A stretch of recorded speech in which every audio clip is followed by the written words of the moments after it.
Muy buenas tardes, bienvenidas, bienvenidos todos a esta reunión del quinto seminario de Sociedad, Arquitectura y Vida Cotidiana en México. Bueno, estamos reunidos hoy precisamente para conmemorar estos 5 años y aprovechando esta conmemoración también queremos reunir a los autores que participaron en el primer libro producto de este seminario, así como cada mes lo hacemos desde hace 5 años, el último miércoles de cada mes, invitamos a un especialista para que nos hable de su proyecto de investigación y cómo se relaciona esto con la vida cotidiana. Y el día de hoy, la doctora Mónica, nos costó un poquito ahí acordar fechas, pero finalmente pudimos concretar y que hoy estemos aquí reunidos. Entonces, bueno, les doy la más cordial bienvenida a este seminario. Vamos a tener primero unas palabras de la doctora Mónica Cejudo para dar inicio a esta reunión del día de hoy.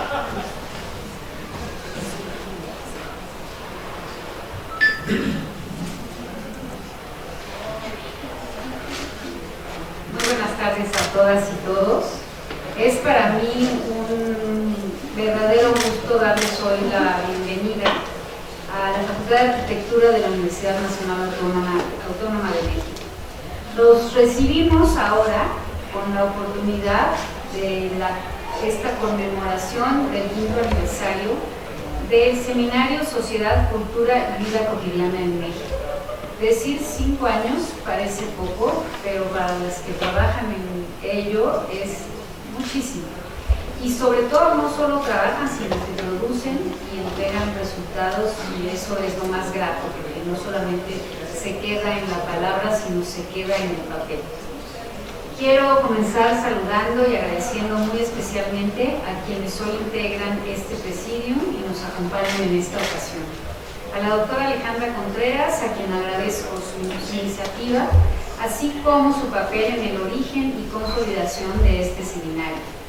Por supuesto, a su invitación, porque gracias a ella hoy estoy aquí y en alguna otra ocasión me ha tocado estar presente durante las sesiones del seminario. De manera muy especial a la maestra Blanche Tofé Quiñones, directora de la Facultad de Diseño de la Universidad de Anáhuac. Muchas gracias por acompañarnos y por fortalecer con su presencia los vínculos de colaboración entre nuestras instituciones.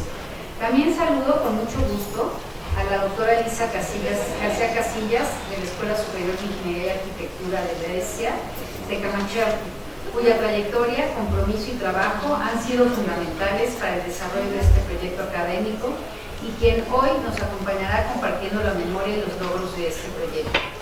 Agradezco asimismo la presencia de la maestra Adriana Sánchez, editora de publicaciones de la Universidad de Anáhuac, México, y de Armando López, de nuestro equipo editorial de la facultad.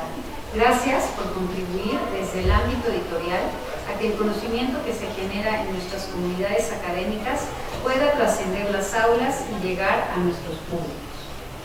Y por supuesto, saludo con mucho gusto a todas y todos los investigadores, los académicos, estudiantes, colegas y amigos que hoy nos acompañan. Su presencia da verdaderamente el sentido de compañerismo y para la celebración de esta actividad. Para mí, como directora de esta facultad, es un privilegio poder participar en esta conmemoración. Estos 5 años de trabajo ininterrumpido de este proyecto que ha sabido construir comunidad, generar conocimiento y sobre todo plantear nuevas formas de mirar aquello que forma parte de nuestra experiencia más cercana, la vida cotidiana. Este seminario surgió en el año 2020 durante la contingencia sanitaria global, mediante el encuentro de las doctoras Alejandra Contreras, Elisa García y Carolina Magaña de la Universidad de Anáhuac. Dicho encuentro permitió reconocer que desde distintas instituciones y disciplinas existía una preocupación compartida, la cual era el comprender esta vida cotidiana como un espacio privilegiado para estudiar las transformaciones sociales, culturales y materiales de México. Porque hablar de la vida cotidiana es hablar de aquello que parece ordinario, pero que en realidad está profundamente cargado de significado. Es hablar de nuestros espacios, nuestros objetos, nuestras costumbres, nuestros hábitos, nuestras formas de vestir, de habitar, de cuidar nuestro cuerpo y nuestra salud. Pero también de las normas, valores y relaciones sociales que aprendemos y reproducimos todos los días. Desde esta perspectiva, la incorporación de la cultura material como categoría analítica ha permitido ampliar la mirada hacia distintas escalas del diseño, como el objeto y el mobiliario, hasta la indumentaria, la arquitectura y el espacio urbano. Esta manera de aproximarnos a la historia y a la sociedad nos recuerda que los objetos y los espacios nunca son completamente neutrales. Detrás de ellos existen formas de pensar, necesidades, valores, normas y prácticas sociales que hablan de cada época y de quienes la habitaron. Uno de los resultados más importantes de este trabajo colectivo es la publicación que hoy nos permite reconocer la madurez y consolidación del proyecto académico. Este libro, titulado Pasajes de la cultura material y la vida cotidiana en México, intimidad e higiene, de los siglos XVI al XXI, analiza las transformaciones socioculturales de México a partir de la mirada de aquello que muchas veces permanece invisible, como la privacidad, los espacios íntimos, el autocuidado y la higiene doméstica, los rituales, las normas y los hábitos que se desarrollan dentro del hogar, articulando perspectivas provenientes de la arquitectura, la sociología, la medicina y el diseño. La trayectoria del seminario demuestra además la importancia de construir puentes entre instituciones, disciplinas y generaciones. A lo largo de este tiempo se han sumado investigadores de instituciones públicas y privadas, nacionales e internacionales, así como estudiantes de posgrado, consolidando un verdadero espacio de intercambio académico. Desde la Facultad de Arquitectura celebramos profundamente este tipo de iniciativas, porque la formación y el fomento a la investigación no se construye únicamente desde sus aulas, también a través de sus seminarios, publicaciones y sobre todo mediante las comunidades académicas que tienen la capacidad de hacerse preguntas, de dialogar entre disciplinas y de generar conocimiento que contribuya a comprender mejor nuestro entorno. Por ello, quiero reconocer y felicitar muy sinceramente a quienes han hecho posible este seminario y que, durante estos 5 años, han dedicado tiempo, conocimiento y esfuerzo para mantenerlo vivo. Que esta celebración sea también el comienzo de una nueva etapa llena de preguntas, encuentros, investigaciones y proyectos compartidos. Muchas gracias.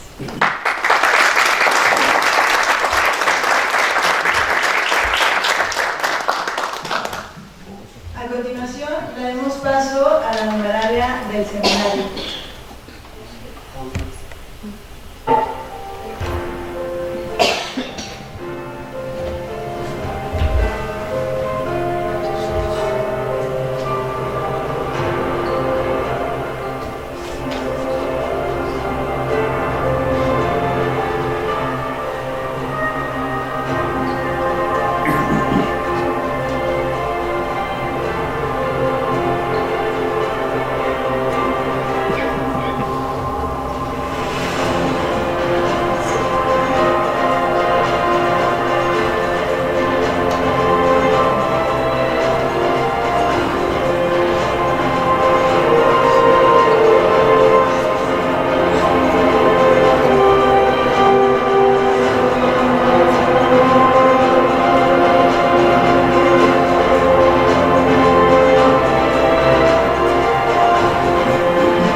Y hacemos una mención especial al Instituto Politécnico Nacional, quien estuvo participando en este seminario durante los primeros 4 años de este.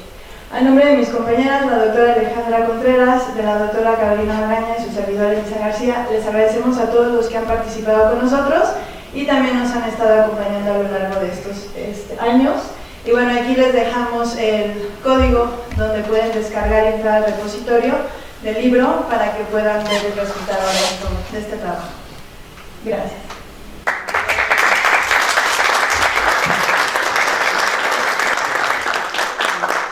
Le damos la palabra al maestro Armando López, del editorial de aquí de la Facultad de Arquitectura. Muy buenas tardes tengan todos ustedes. Muchas gracias por acompañarnos, muchas gracias por invitarme a participar en esta mesa. Es un verdadero privilegio dedicarse a publicar los libros. En general, editar es un privilegio, pero editar para la Facultad de Arquitectura es algo muy especial. Y este libro es un espléndido ejemplo del caso. La colaboración con la Universidad de Anáhuac del Sur ha sido muy valiosa para la edición. Es importante este libro porque constituye desde la producción editorial un ejemplo o un caso piloto, por decirlo así. El libro se publicó a fines del 2025, como la numeralia lo indica, se presentó en la Feria del Libro de Guadalajara el año pasado y en febrero en la Feria de Minería aquí en el Palacio de Minería. El libro está integrado en el repositorio universitario de la Facultad de Arquitectura, como comenta la maestra. Tenemos aquí el QR para acceder a él. A la entrada colocamos también un cartelito con otro QR para que puedan entrar a él y descargarse. Nos ha tocado a todos nosotros una verdadera revolución tecnológica que va del libro impreso al libro digital. Esta revolución alcanzó a la Universidad Nacional Autónoma de México ya desde hace años, que estableció políticas para que cada vez sean más los libros publicados digitalmente que los libros impresos.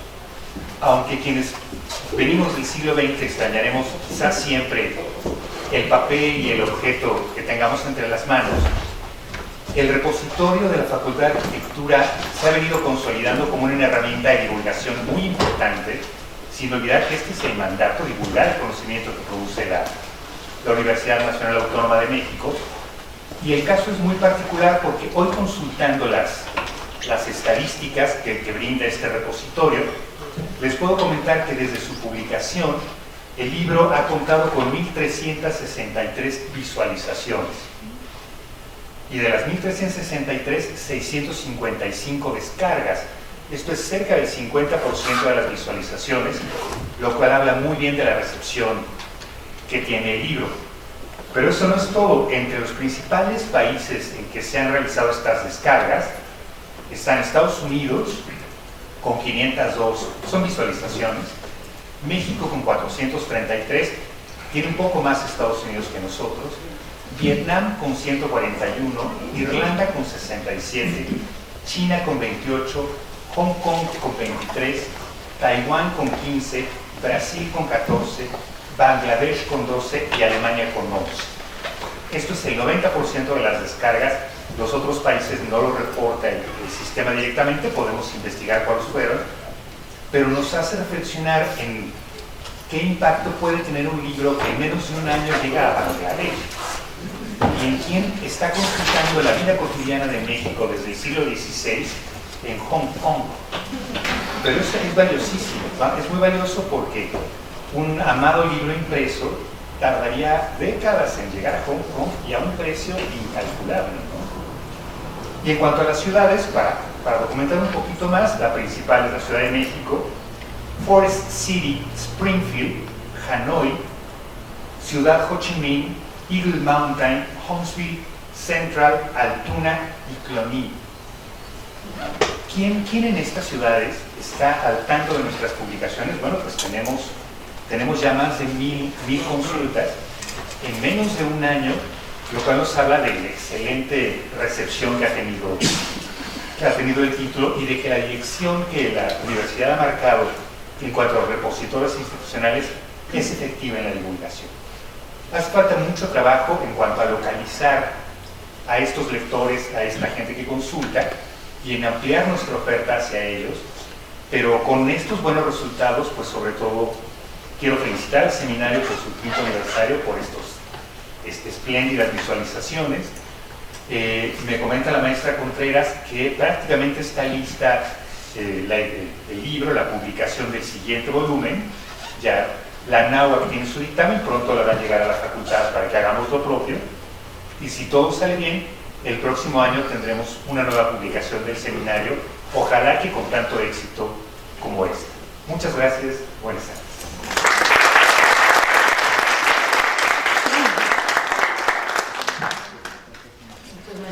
Qué buena noticia nos da, porque entonces ya estamos viendo que vamos por buen camino y pues a seguir trabajando en ello.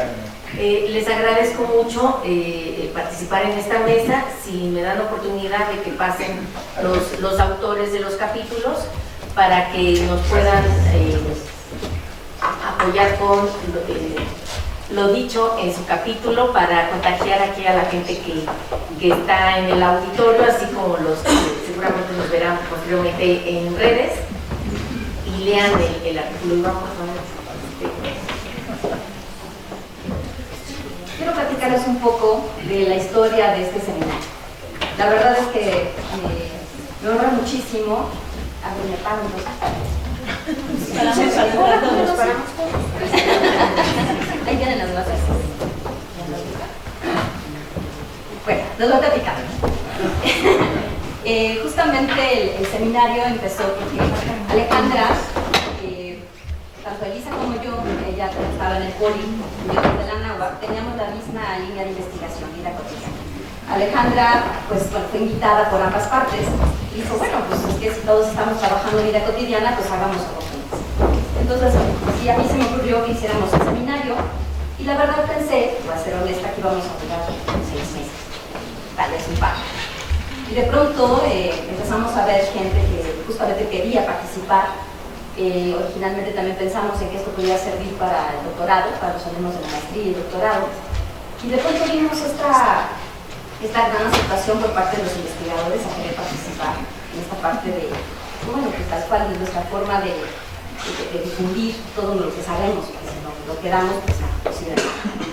Y justamente empezamos a crecer durante ya 5 años.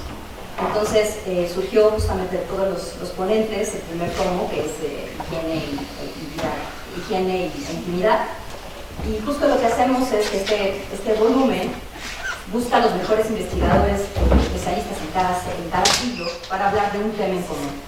Si bien tenemos algunas publicaciones, incluso bellas y muy buscadas, nosotros lo que estamos haciendo es justamente tener esta columna vertebral que es un solo tema. Entonces, el tenerlo nos ha dado esta oportunidad de hacer especialistas justamente del siglo XVI al XXI hablando de estos temas. El siguiente, bueno, voy a hacer un spoiler, va a ser sobre creencias y devociones, también del siglo XVI al XXI. Entonces, realmente estamos muy, muy contentas de poder compartir con ustedes este gran avance, esta gran publicación que está al alcance de todos. Cualquiera lo puede entender, aparte es vista no necesariamente desde la arquitectura, ¿no? También son especialistas en historia, especialistas en historia, ¿no? Por ejemplo, nada más arquitectura, diseño, sociología, entonces es muy, muy, muy rico. Pues bueno, ahora sí empezamos a platicar con el prologuista, nuestra estrella, Iván Solano. Gracias. Bueno, pues yo lo hice un capítulo, yo fui invitado para hacer el prólogo y de manera pues muy breve voy a tratar un poco de narrar la importancia que me parece tiene esta publicación. Desde luego, en primer lugar, agradecer la invitación de la doctora Mónica Cejudo, también felicitar a las 3 doctoras que nos acompañan, tanto por el libro como por los 5 años que lleva este seminario, que como dijo la directora, se dice fácil, pero es difícil mantener la calidad y la puntual, digamos, realización de ello. Y también, desde luego, pues a las mismas doctoras les agradezco la invitación de haber escrito el prólogo. Voy a leer porque si no se pierde uno y termina uno ya queriendo hacer una ponencia y pues no es el caso, ¿no? Entonces me voy a leer, son 4 hojas, no me voy a cansar mucho. Dice, desde hace algunos años en los medios académicos se han incrementado las investigaciones acerca de la vida cotidiana, sobre todo dentro del ámbito de las humanidades, ya sean monografías de un único autor o colecciones de un largo aliento que ofrecen trabajos colectivos de divulgación y de calidad científica. Para el público en general, parecería estéril escribir sobre algo que nos es tan cercano como la vida cotidiana. ¿Para qué puede servir un estudio sobre lo que hacemos nosotros día con día? ¿Qué tendría de interés saber lo que comemos, cómo nos saciamos o cómo realizamos actividades en el tiempo libre? ¿Que acaso no dormimos, digerimos, enfermamos y morimos como lo hacían nuestros ancestros hace siglos y milenios? La respuesta es sí y no. Es cierto que nuestros cuerpos humanos siguen poseyendo características morfológicas similares, pues más allá de pequeñas variaciones en la estatura media o la expectativa de vida, en los hechos nuestros cuerpos humanos aún tienen 4 extremidades, un par de ojos, una única nariz, y seguimos apareándonos con el mismo frenesí con el que hacían los primeros homínidos. Y por esta razón seguimos sometidos a los límites y potencialidades que nuestro cuerpo limita e impone. En contraste, la cultura material e inmaterial de la vida cotidiana ha transformado el comportamiento de nuestros cuerpos con el espacio, modificando así los rituales sociales para relacionarnos con otros seres, cambiando las mentalidades que dirigen nuestras acciones y hasta desarrollando estrategias que intentan prolongar la vida ante la inexorable finitud. La vida diaria de cada época se genera imprevisible y diversa, pero sobre todo irrepetible, como un momento histórico. Es decir, no sabemos cómo vivirán nuestros herederos dentro de 100 años. Claro, si la raza humana continúa en el planeta. Si aceptamos la impronta de la vida cotidiana en nuestras vidas, ¿por qué sería relevante estudiarla a pesar de que es siempre distinta? ¿De qué nos sirve saber qué vajillas eran usadas en el comedor de una villa romana? ¿Por qué usaban tan pocos muebles los castillos feudales? ¿Cómo vivían los monjes en los monasterios o abadías? ¿Qué remedios utilizaban los pobladores cuando enfermaban frente a plagas y hambrunas? ¿Qué cambios se produjeron en las casas cuando se incorporó una nueva tecnología, una chimenea o la llegada del primer foco incandescente? ¿Qué consecuencias espaciales tuvieron las cocinas cuando se transformaron de la forma de combustión a los modos de enfriamiento de los alimentos perecederos? ¿Qué implica para la futura memoria colectiva que ya no se utilicen álbumes fotográficos impresos? A mí me tocaron todavía. Y hayan sido sustituidos por imágenes digitales subidas a un soporte electrónico de incierta permanencia. Si aceptamos que los cuerpos y almas que poblaron aquellos siglos están irremediablemente ausentes, ¿para qué esforzarnos en reconstruir sus mundos ante la improbabilidad de transportarnos en una máquina del tiempo para comer con ellos las viandas o dormir en sus lechos? La respuesta a estos cuestionamientos se explica si profundizamos la finalidad misma de la reflexión histórica. Estudiamos los tiempos pretéritos para explicar nuestro presente. Es inexacto responder que la historia sirve para no cometer los errores del pasado, ya que las circunstancias que motivaron la percepción de un acierto o de un error son irrepetibles. Tampoco sirve para preservar todo el patrimonio cultural de tiempos antiguos, pues es un hecho que no toda la arquitectura posee los valores que merezcan preservarla.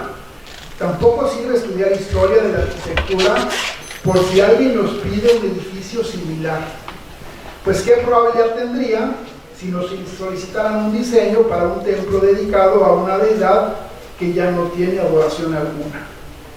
Por ello, debemos puntualizar que pensamos históricamente para beneficio único de nuestro presente, pues frente a nosotros se encuentra la cultura material del pasado, un mueble, un perfume, una pintura, una cabaña, unas cartas, expedientes, un recetario, un entierro, unos planos, pero también una fotografía histórica, una entrevista filmada, un ensayo filosófico o una revista social que nos permiten reconstruir la inmaterialidad de tiempos pretéritos con los que ya no seguimos interactuando, pero siguen influyendo en nuestras decisiones de manera actual. Se trata pues de un asunto de calidad intelectual que permite comprender con profundidad el inmediato presente y actuar en consecuencia. Termino. Desde esta perspectiva se comprende la finalidad de investigar sobre la vida cotidiana presente y pasada, desde sus expresiones más grandilocuentes y tangibles hasta las manifestaciones más sencillas e impalpables, pues por muy nimias que parezcan, arrojan una luz de información abierta a la interpretación. Y ese ha sido justo el objetivo intelectual de este libro que hoy nos convoca. Un análisis de la vida cotidiana desde las ideas de la higiene y la intimidad, que es el tema de este primer libro, que esperemos pronto tendrá su largo aliento en un segundo tomo publicado por la Universidad Anáhuac y la Facultad de Arquitectura de la UNAM. En suma, los especialistas en este libro identifican que las acciones de la vida cotidiana pueden ser íntimas, privadas o públicas. Tres calidades simbólicas con las que signamos nuestros comportamientos en el tiempo y el espacio.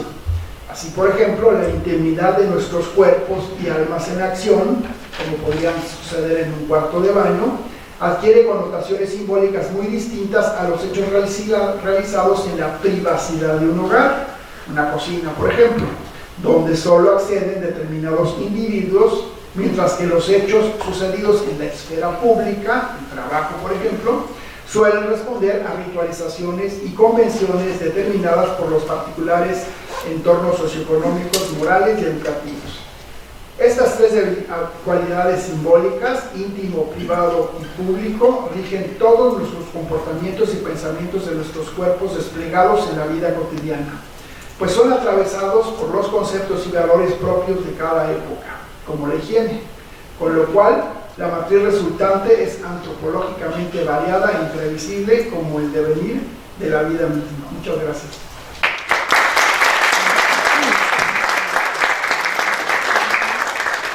Muchas gracias, Iván. Ahora damos inicio al primer capítulo con la doctora María José Encón, de la Universidad Anáhuac. Gracias. 5 minutos, más o menos. Bueno, antes que nada, quiero darle las gracias, doctora Contreras, doctora Magaña, doctora García. Y bueno, es un gusto estar aquí con ustedes en mi alma mater, porque yo también soy egresada de la UNAM hace bastantes años. Entonces, de verdad que es muy emocionante. Y muchísimas gracias de nuevo, Carolina, porque este proyecto, como bien dice la doctora Magaña, se inició en un periodo de tiempo un poco complicado, ¿no? Pero que nos sirvió de inspiración a muchos. Entonces, bueno, obviamente gracias nuevamente a todas y a todos, ¿no? Y bueno, voy a empezar. Yo el primer capítulo lo titulé, como pudieron, si lo han revisado, lo titulé Los aceites femeninos y el cuidado del cuerpo en los siglos XVI y XVII, dentro de la vida cotidiana. Porque muchas veces, como estaba diciendo el doctor Iván, ¿sí? ¿Lo estoy diciendo bien? El doctor Iván, las mentalidades pues nos acompañan y nos van a acompañar toda la vida. Entonces esos imaginarios nosotros los podemos encontrar a través de un documento que los historiadores, ¿no? Pues somos un poco chismosos, ¿no? La verdad, y como nos gusta ser un poco más refinados, pues académicamente pues estudiamos esto.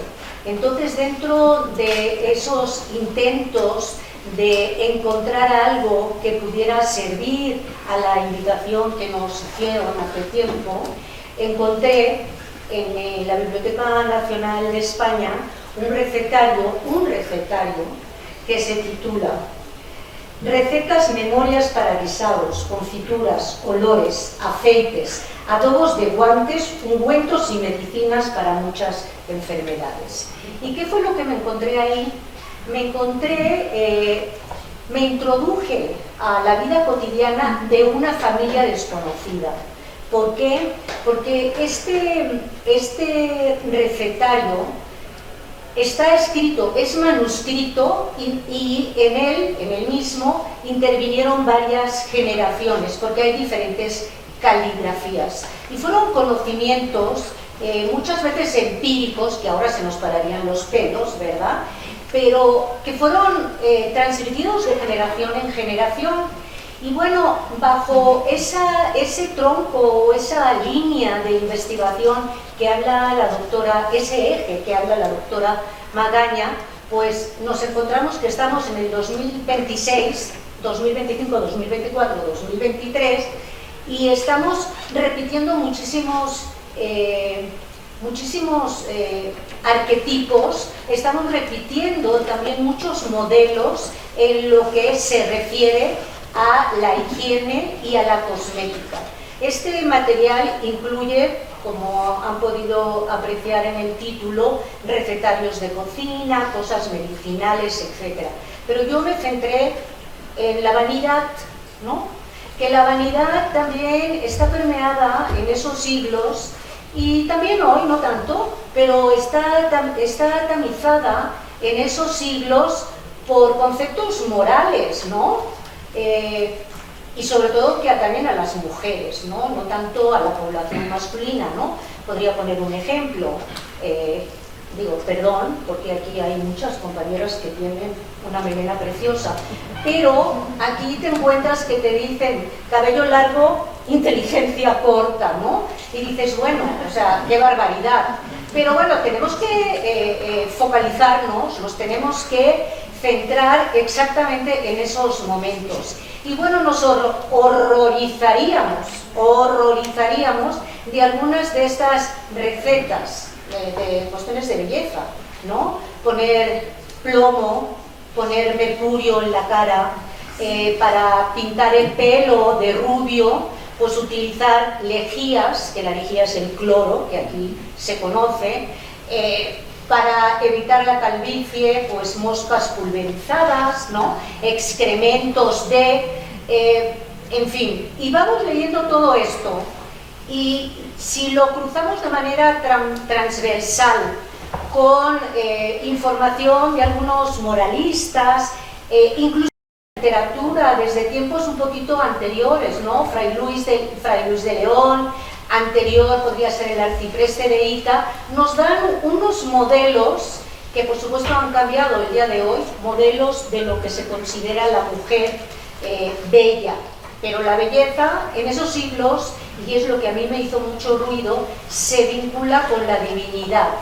Una mujer fea, pues estamos alejadas de la mano de Dios, ¿no? O sea, en pocas palabras. Entonces sí fue muy interesante, se puede sacar una cantidad de semejanzas incluso hasta el día de hoy, y bueno, y qué decir, ni qué decir de las mentalidades, de los imaginarios, todo eso se refleja en estos recetarios. Y bueno, pues la verdad se me hizo muy interesante, muchísimas gracias de nuevo por la invitación, de verdad, estamos puestísimas, yo estoy puestísima para el siguiente proyecto, y bueno, pues nuevamente gracias a esta magnífica casa, ¿no? Que es nuestra alma mater, ¿no? Gracias.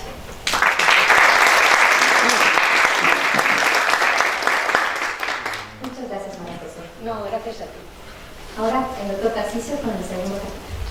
Bueno, muchas gracias por la invitación. En 5 minutos se siente como una presión, ¿no? Entonces, vamos a ver qué tan concisos podemos ser, pero además de agradecer la invitación, yo llegué a estos temas a partir de una cuestión completamente diferente, porque yo soy ingeniero arquitecto, ¿no?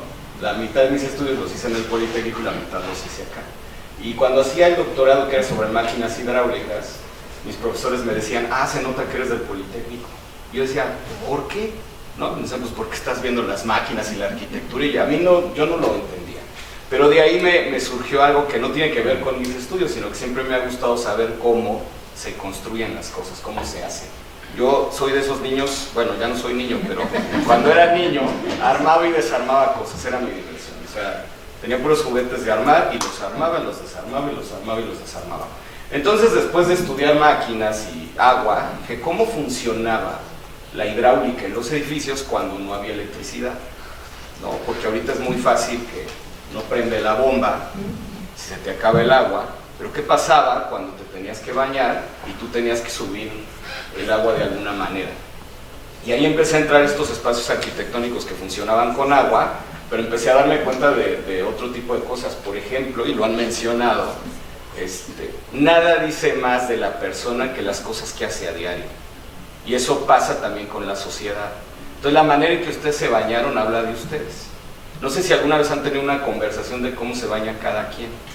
Pero es común de repente, por ejemplo, yo digo, yo no uso agua caliente. Así como sale el agua. Entonces cuando hace frío, me toca el agua muy fría. Y eso quiere decir que me baño en 10 minutos, ¿verdad? No estoy ahí, porque es así el agua como sale de la regadera. Y alguien me dice, ¿por qué haces eso? Pues no sé, así lo hago, ¿no? Pero eso habla de mi persona. Y hay gente que puede decir, ah, no, con el agua como para pelar pollos. Y 1 hora, ¿no? Entonces eso está hablando de cada quien, cómo tiene esa relación con la manera de asearse. Y esto es hasta filosófico. Porque, por ejemplo, si nos vamos al pasado, a la época que me tocó a mí, que creo que fue el siglo XVII, ¿no? La gente no se bañaba. Imagínense, nada más quiero que se imaginen esta misma sala, hipotéticamente, en el siglo XVII, con los aromas que podríamos estar desprendiendo algunos de nosotros, porque ya saben, entre más santo, menos limpieza, ¿no? Era un símbolo de limpieza, de santidad, desapegarse de la higiene. Entonces describen algunos que ese hombre es tan santo que le caminan los piojos por la barra. Entonces, y luego ahora resulta que neurocientíficamente el sentido más ligado a la memoria es el olfato, va directo. Entonces, yo hice este ejercicio a propósito y me dio mucho gusto ver que funcionó porque hicieron unas caras. O sea, cuando entramos a un lugar donde hay una persona que no se bañó 2 o 3 días, lo notamos. Imagina gente que no se bañaba en años. La ropa tampoco se lavaba seguido. Generalmente nos bañamos todos los días, nos ponemos ropa limpia, digo generalmente. Cuando da uno una plática así, de repente ves a alguien que sí, ¿no? Sí, el que no se bañó y porque hacía frío, ¿no? Pero es común que estemos asociados con una cuestión de limpieza y de higiene que en el pasado no era así. Y había médicos que recomendaban, no te bañes porque entre más gruesa la capa de mugre, menos entran los microbios, ¿no? Entonces la gente andaba sanamente apestando horrible, ¿no?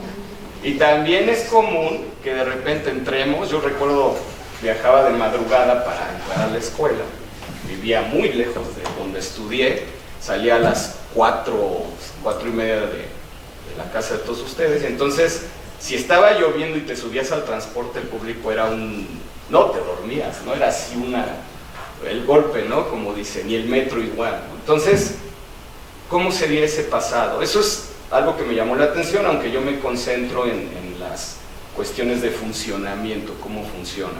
Pero sí es cierto que cambia, entonces yo los invito a que la próxima vez que se estén bañando, como sea que se bañen, con la frecuencia que se bañen, observen cómo ha evolucionado la sociedad, porque el hecho de que puedan decidir no bañarse es un gran avance.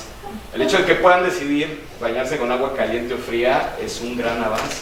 Antes no se podía. Y concluyo con una cuestión que me llamó la atención cuando yo escribí este capítulo. En todas las revisiones que me hicieron, que fueron varias, me hacían notar por qué se llaman placeres las tinas. ¿De dónde salió eso? Y bueno, ya lo tuve que explicar y una nota al pie y demás, pero me llamó la atención, si se bañaban tan pocas veces, una vez al año, pues era un placer, ¿no? Y el agua no era tan caliente como la usamos ahora, eran aguas medio quitadas, lo frío con leña, ¿no? Y entonces fíjense cómo cambia todo. Entonces mañana o al rato que se bañen, se van a estar acordando de mí, estoy casi seguro. Muchas gracias.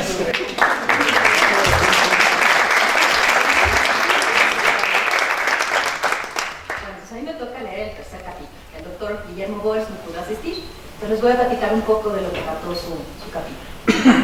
El doctor Boers explora la relación entre su título es Arquitectura e Intimidad del siglo XVIII, recámaras en las residencias palaciegas de la capital novohispánica. En ese trabajo, el doctor Guillermo Boers explora la relación entre la distribución espacial de las grandes casonas señoriales erigidas durante el siglo XVIII en la Ciudad de México y la compleja moral familiar de la élite virreinal. El estudio centra su atención en los dormitorios de estas construcciones, analizando su acomodo, dimensiones y circulaciones para demostrar cómo las soluciones arquitectónicas respondían tanto a criterios funcionales, de confort, como a rigurosos códigos morales de la época, caracterizados por el recato, la autoridad patriarcal y el control sobre la conducta de los vástagos. El contexto socioeconómico en el que se inscriben estas edificaciones corresponde a la fase de un gran auge de la economía novohispana a lo largo de la cintura del siglo XVIII. La Ciudad de México, siendo la urbe más poblada del continente y el principal centro administrativo, comercial y manufacturero, concentraba a la inmensa mayoría de las familias tituladas de la nobleza virreinal. Esta concentración motivó una intensa actividad constructiva a cargo de los arquitectos más calificados de la época, propiciando el diseño de palacios de enormes proporciones, que servían como el vehículo ideal para la ostentación y proyección del prestigio social de sus propietarios. En lo relativo a la organización del edificio, el programa arquitectónico distinguía claramente las áreas de su uso público y de servicio de las zonas habitacionales reservadas para la familia. Mientras que en la planta baja y en el entresuelo se disponían las cocheras, caballerizas, almacenes, cuartos para servidumbre, locales comerciales, rentados a artesanos, llamadas asentajes. La planta alta o la planta noble albergaba la vida privada del núcleo familiar. Esta ubicación elevada garantizaba no solo una temperatura más grata durante el invierno, sino también una mayor seguridad frente a la delincuencia. En este nivel superior, donde se disponían las salas de estar, capillas, comedores y de manera estratégica las sedes de dormitorios. Uno de los aportes más sugerentes del autor reside en el análisis sociomoral de la disposición de las recámaras. Todas ellas dispuestas habitualmente de forma alineada en una misma crujía y carentes de un pasillo o corredor independiente de circulación, el tránsito interior exigía pasar obligadamente a través de una recámara para llegar a la siguiente, una tras otra, como las escenas. Esta continuidad espacial anulaba la privacidad de los hijos e hijas, se checaban bien que estaban haciendo, permitiendo a los padres mantener un control y escrutinio permanente sobre las conversaciones y las actividades que sus descendientes realizaban a cualquier hora. La única habitación que disfrutaba de absoluta intimidad era la de los padres, porque se encontraba al fondo, al final del recorrido. Ni siquiera la presencia de las antecámaras, cuartos contiguos orientados al uso de vestidor de guardarropa, modificaba esta condición, pues el acceso continuaba subordinado al paso y vigilancia patriarcal. En contraste con este estrecho control interno, los proyectos arquitectónicos aplicaron sutiles estrategias de aislamiento acústico hacia las dinámicas de la casa. Por lo regular, las crujías donde se alojaban los dormitorios o antecámaras colindaban con el patio principal, mediante muros ciegos y corredores cercanos adyacentes. De este modo, los arquitectos evitaban que el bullicio de la numerosa servidumbre, que justamente iniciaba muy temprano por la mañana, interrumpiera el descanso de los propietarios, utilizando además las antecámaras como colchones acústicos contra el ruido citadino. Finalmente, la intimidad entre las cámaras se complementaba mediante el uso de elementos de carpintería y textiles, así como las soluciones dadas a las necesidades de higiene. Las ventanas hacia la calle o al patio contaban con cortinas u oscuros de madera, algunos provistos de persianas que permitían regular el paso de la luz para las siestas vespertinas. Por otro lado, dado que en aquella época no existían sanitarios integrados y las letrinas se ubicaban en el extremo más lejano del predio, el uso nocturno de basinicas resultaba indispensable. Ello convirtió el biombo de cama en un mueble indispensable para resguardar la intimidad durante las necesidades corporales. En conclusión, el texto del Dr. Boris Morales muestra que la arquitectura palaciega del siglo XVIII novohispano fue reflejo tangible de un modo de vida, donde el diseño de las áreas de descanso equilibraba hábilmente la búsqueda del confort acústico y el térmico con el sostenimiento de una rígida moral cristiana y patriarcal. Gracias.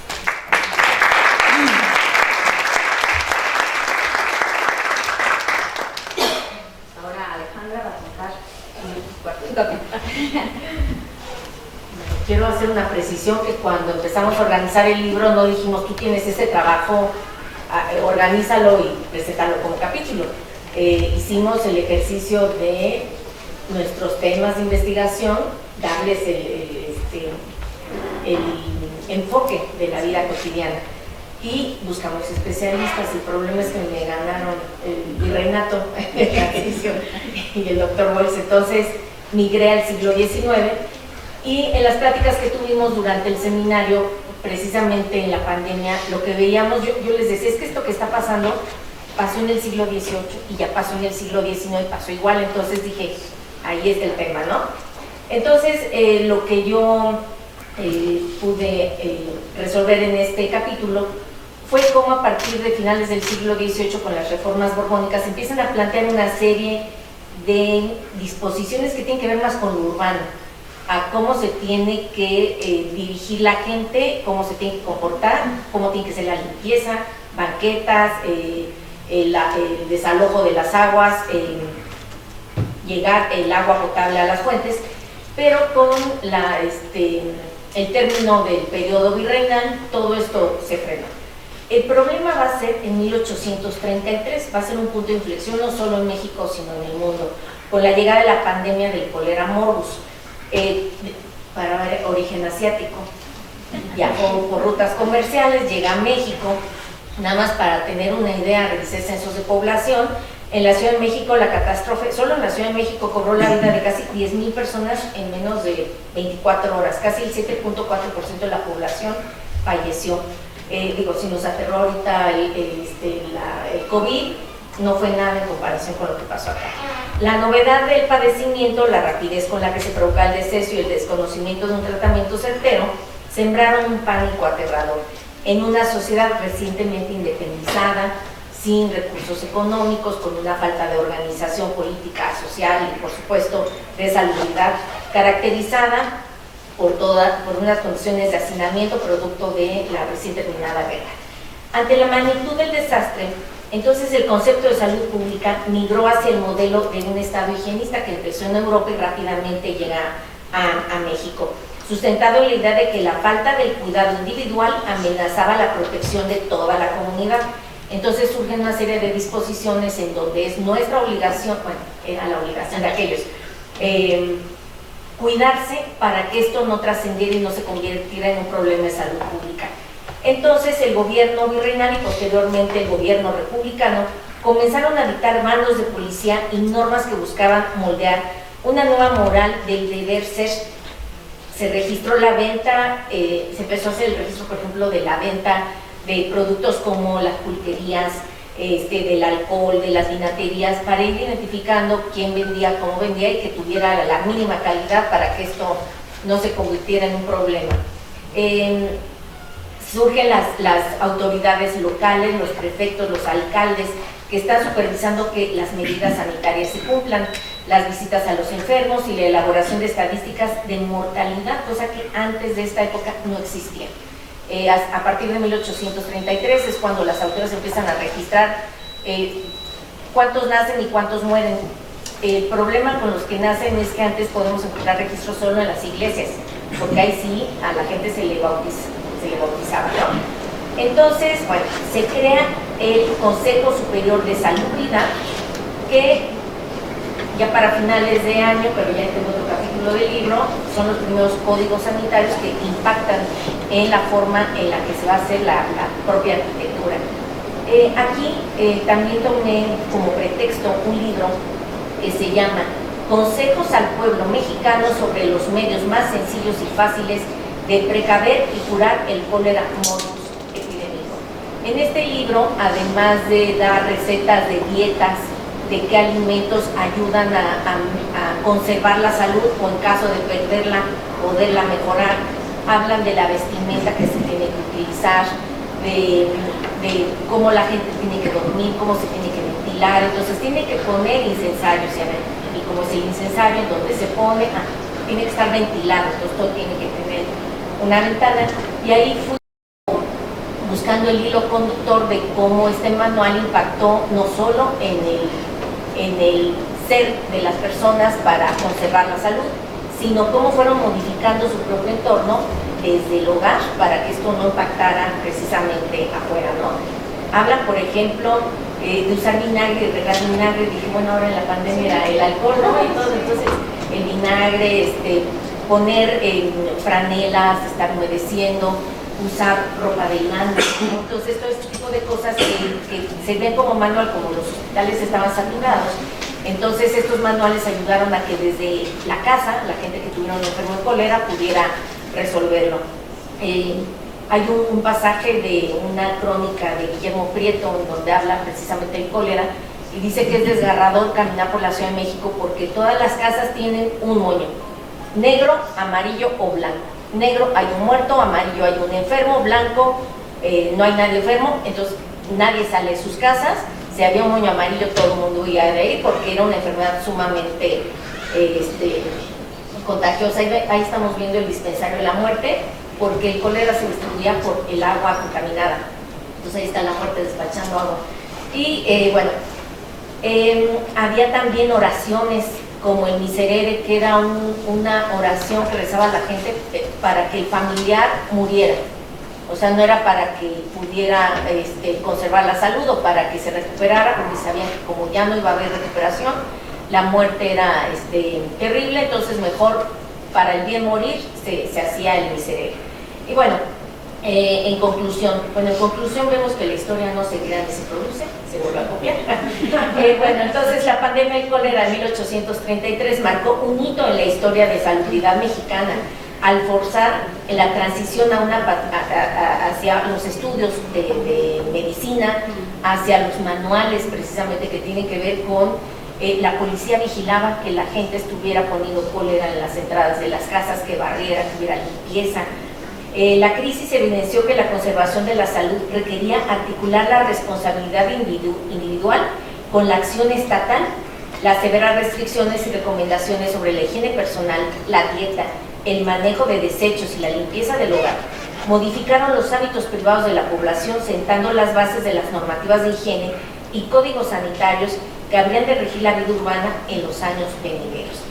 Los invito a que lean el capítulo. Y ese, bueno, después se va a relacionar con el último.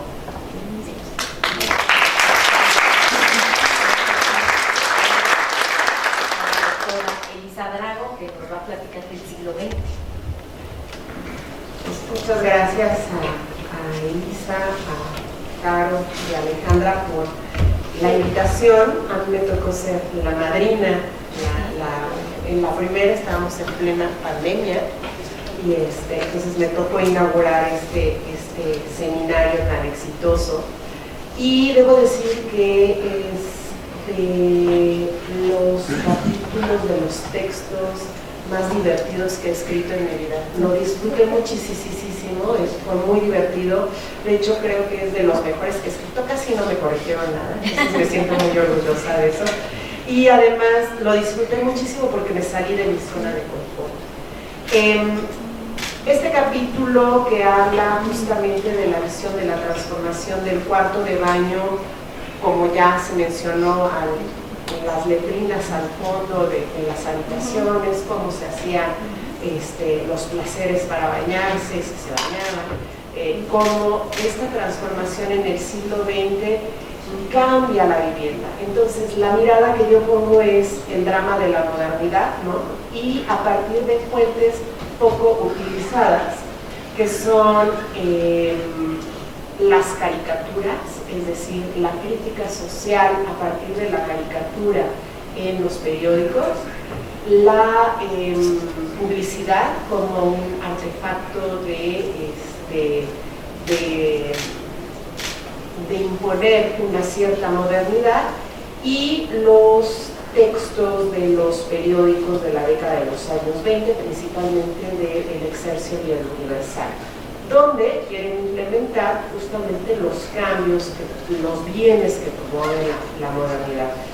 Y esto como se ve reflejado en los cuerpos, ¿no? Lo masculino y lo femenino claramente marcados, y las infancias. Entonces las publicidades de los cuartos de baño, ¿no? Como de estar afuera se vuelven el objeto de lujo de la vivienda, a partir de esta mirada, ¿no?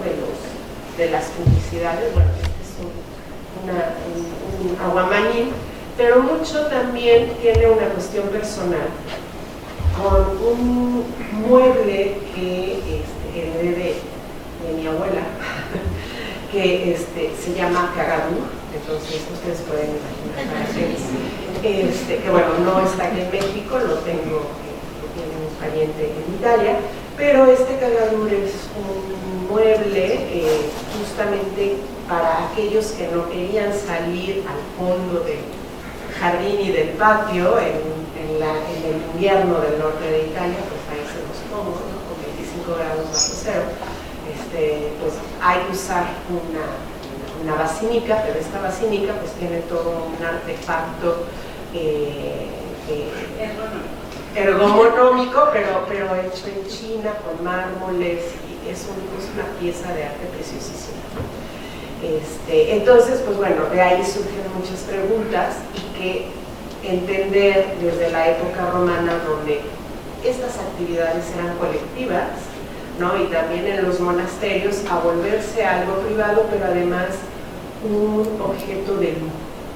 Y cómo además el mismo artefacto de water closet, o el excusado, se vuelve además objeto de arte, ¿no? Entonces es esta discusión como un objeto cotidiano con los cuerpos, los usos, quienes aparecen en las publicidades.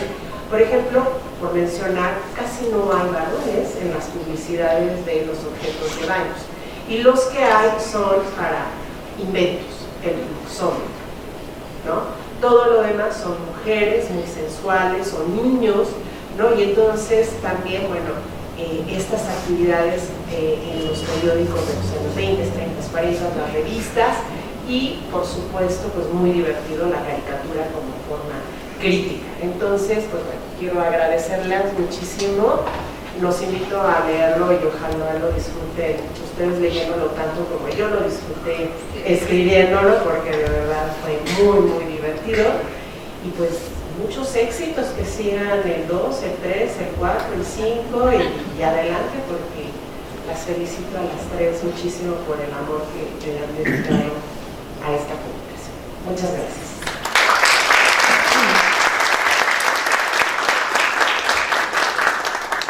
Y pues bueno, el último capítulo.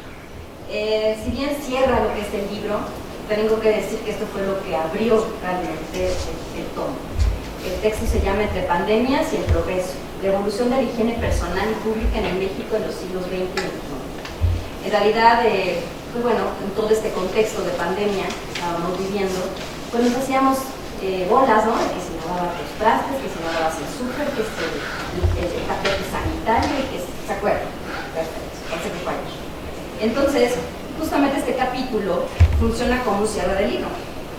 Así es todo el show, pero su objetivo específico es analizar cómo las emergencias sanitarias modificaron, en algunos casos de manera permanente, las prácticas de higiene personal y pública en México. Entonces, esto se basa directamente en un estudio hemerográfico, haciendo comparación directamente con la gripe española, que estaba inmediatamente a nosotros un siglo antes, y cómo lo habíamos retomado para poderlo utilizar para la COVID. Entonces, a través de justamente recortes de periódicos, fotografías de los primeros cubrebocas que existían, y de alguna manera las tradiciones, eso de la parte, ¿no? de saludarse, el saludo, ¿no? El saludo, no te saludes así ni de esto, y de dónde venía, o sea, quién lo inventó, cómo surgió, o por qué incluso la parte de la muerte tenían que ponerle bueno, los cementerios más afuera y que nadie fuera a ver al muerto.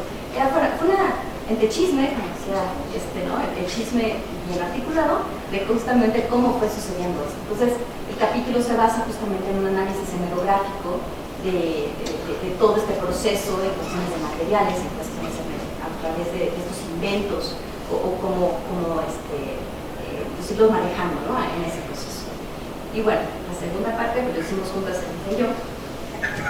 Y bueno, para no ser redundante, sí hacemos como esta revisión o contraste entre 1918 y prácticamente casi un siglo después, ¿no? Que realmente muchas de las actividades que se dieron hace casi un siglo se seguían utilizando, pues prácticamente no evolucionaron realmente del todo. Y bueno, también hay que pensar que la higiene pues interviene no solamente en las prácticas de aseo, sino que también en las relaciones entre el cuerpo, la intimidad, la vivienda, la enfermedad y la muerte. Entonces, en este caso, bueno, como bien lo comentaron, esta parte de relación entre higiene, tecnología y la cultura material, bueno, también la vimos muy relacionada con esta cuestión de el surgimiento de productos de limpieza, de detergentes, de desinfectantes, insecticidas, y bueno, se fueron incorporando de alguna manera, de manera gradual, en la limpieza de la vivienda, ¿no? También, bueno, paralelamente el uso y la revolución de los materiales, la parte de los plásticos, la introducción del acero inoxidable, que vinieron a revolucionar también esta parte de la higiene, pues no solamente en el ámbito de los hospitales, sino también la introducción en la vivienda. Se empezó a modificar pues parte de las superficies, los utensilios, envases, utilización de mamparas, y bueno, también para el uso del cuidado personal, con el uso de los cubrebocas, ya nuevas tecnologías. Aquí vemos una de las imágenes de 1918, ¿no? Cómo estaba el cubrebocas. Por ahí, bueno, no pusimos uno, pero también el Politécnico, por ejemplo, sacó no sé si recuerdan, un cubrebocas pero nada más para la nariz. Bueno, vimos también que había una propuesta similar hace prácticamente un siglo. Entonces, de alguna manera es esa relación de lo que pasa en la historia y que se retoma en la actualidad. Y bueno, esto nos lleva a reflexionar que cada emergencia pues genera no solamente nuevos conocimientos médicos, sino también nuevos objetos, materiales y formas de relacionarnos con el espacio. Y ya bien como lo comenta Carolina, pues prácticamente este capítulo cierra el libro con este aporte principal de comprender que la intimidad y la higiene pues no son categorías estáticas, sino que se van construyendo históricamente y se van materializando en el espacio, en los objetos y en las prácticas de la vida cotidiana. Y con eso pues cerramos el capítulo. Pues esperamos que se animen a leer el libro, y pues muchas gracias por acompañarnos.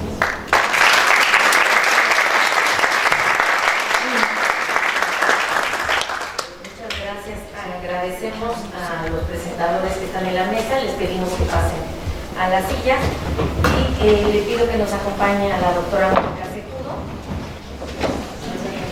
Me permito leer una semblanza de la doctora Mónica Secudo Collera, actualmente es directora de la Facultad de Arquitectura. Mónica Secudo es arquitecta, maestra en restauración y doctora en arquitectura por la Facultad de Arquitectura de la UNAM. En 2021 recibió el premio Universidad Nacional en Arquitectura y Diseño y en 2025 el premio Sor Juana Inés de la Cruz. Es profesora titular C de tiempo completo y miembro del Sistema Nacional de Investigadoras e Investigadores SNI, nivel 2, de la Secretaría de Ciencia, Humanidades, Tecnologías e Innovación.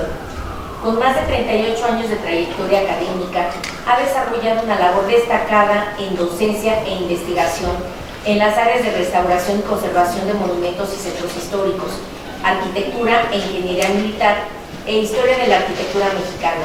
Es tutora en los programas de posgrado en arquitectura, urbanismo, artes y diseño de la UNAM y ha sido profesora visitante en diversos países.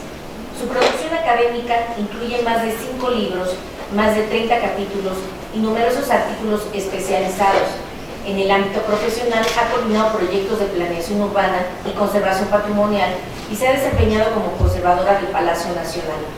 Actualmente es académica emérita de la Academia Nacional de Arquitectura y directora de la Facultad de Arquitectura en el periodo 2025-2029, siendo la primera mujer en ocupar este cargo.